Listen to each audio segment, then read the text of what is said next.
Of course, do anything you want. I'm easy. Sure show. I'm just No, just the people are calling in. Get them first. We can get the IMs easier. Okay, caller from area code 619. Tell us who you are, and where you calling from. Orange County. Orange County, California.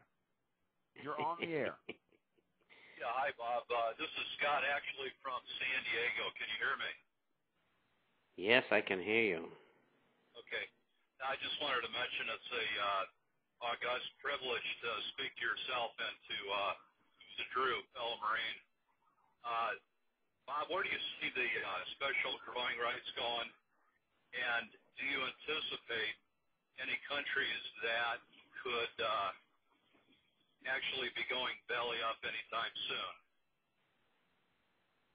Well, first of all, repeat that. You were kind of garbled coming in. Say that again. Can you speak up? Speak up just a little louder. Sure.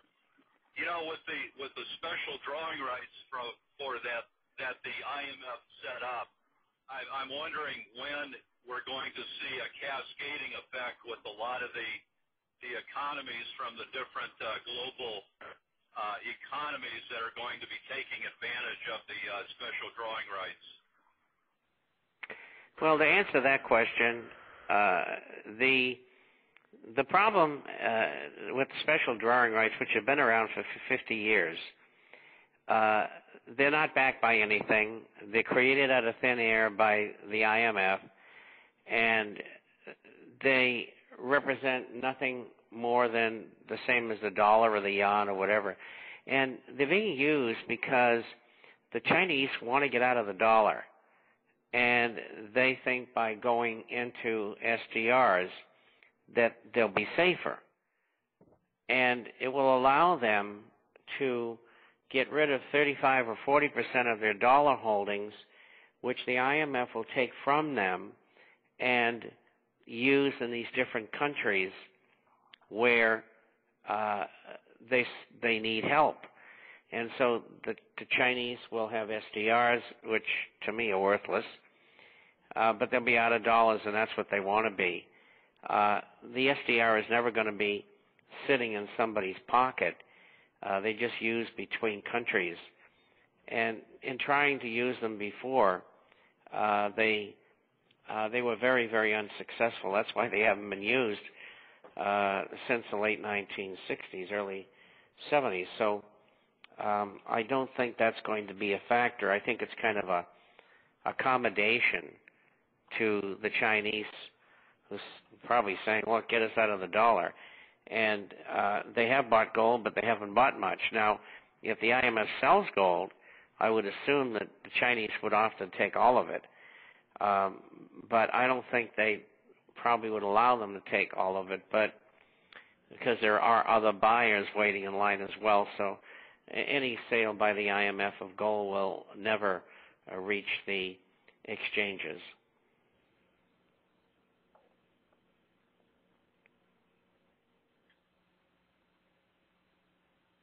Caller, hang on just a second. I'm having a little problem. There you are. You're back online there, Scott. Go ahead.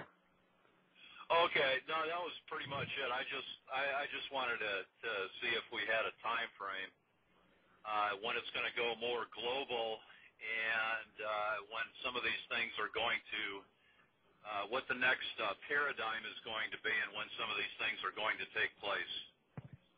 Well, I don't know what the paradigm's going to be, but we're at least a minimum of a year away of the dollar being threatened as a reserve currency again, and maybe as long as 2 years, because the dollar's going to go down versus other currencies. But other currencies are no great gift unto themselves because they hold the same fiat problem that the dollar does, and they're faced with the same problems that the U.S. economy is. And so the dollar will go down, and probably back to 71.11, and it's trading at around 85 right now on the USDX. And so I think it will go there, but it's going to take a little bit longer than people think, probably a year, year and a half. Okay. Bob, Anything else, Bob? Scott? Yes, sir. Bob, one last question, please, sir. What do you advise for anyone that is thinking about either bankruptcy? I've been getting a few questions on this myself. Either bankruptcy or trying to get out of debt. Is there any good way that you would advise to get out of debt? It's a hard question not knowing the details, but if people cannot pay off the debt, they go bankrupt. I mean, it's as simple as that. I think you have to weigh all the factors. The most important and expensive part of debt is credit cards. And if you're not going to go bankrupt, that's the first thing to try to pay down. Or sit down and do one of these partial bankruptcies where you get rid of certain debt and keep certain other debt. You've got to see a professional on that. Okay. Well, that explains it. I sure thank you for your time, and don't lose heart, don't give up. There's a lot of people that depend on what you say, so I sure appreciate it. You and Drew. Well, thank you. Thank you. Well, thank you very much. Simplify, guy. We have another caller here, Bob. This one is from, he's from Oak Park, Chicago, Illinois. Hopefully, there you are. You should be online, Oak Park. Oak Park, 773 area code. Are you still there? I've got you online, but we cannot hear you.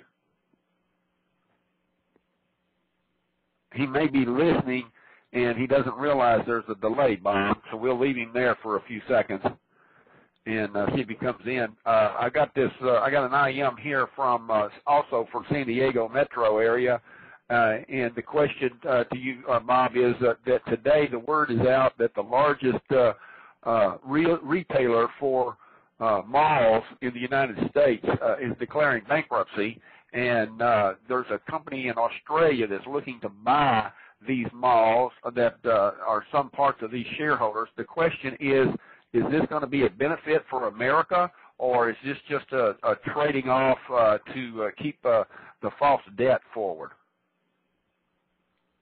Well, I think it's a loser for everybody. It's an unfortunate circumstance of what's transpired over the last 6 or 7 years, and so bankruptcy is never good. It's the second largest mall company in America, and we'll have it in the issue on Saturday. We've already picked it up this morning, and incidentally, we predicted this, and there'll be several more that'll go down, and the reason is they just can't borrow enough money. What they did is they built or they bought a mall, and they put a very, very small amount of money down, just like they do on houses, or did do on houses. And very often what they would do is just take an interest-only loan. And when you have a drop-off in the amount of participants in the mall because the economy's not doing so well, they can't service their debt, and they have to get another loan, and the lender doesn't want to give them one for two reasons. Number one, they're having problems, they're struggling, and they may not make it. And on the other hand, the bank doesn't want to lend out that money because they got to keep it on the balance sheet, so they're not insolvent. And tough situation. And there'll be many more like this in real estate, commercial real estate. And commercial real estate is going to drop 60 or 70% before this is all over. As far as the Australians buying them all, well, they probably got a pile of dollars they want to get rid of. Mr. Chapman, the Chinese seem to have a lot of extra American dollars laying around. Is this money in the hands of the super elitists in China or the government itself? Well, I think that's one and the same, and so it's in the hands of the super elitist communists who run the government. That's the bottom line, and the control of that is probably I'll guess at $1.3 trillion, and they want to get rid of some of it. And if you notice yesterday, the Secretary of the Treasury said that China was not manipulating its currency, and that is a lie, and it is so bad. I mean, they must think people are just absolutely beyond stupid, and I'm talking about professionals.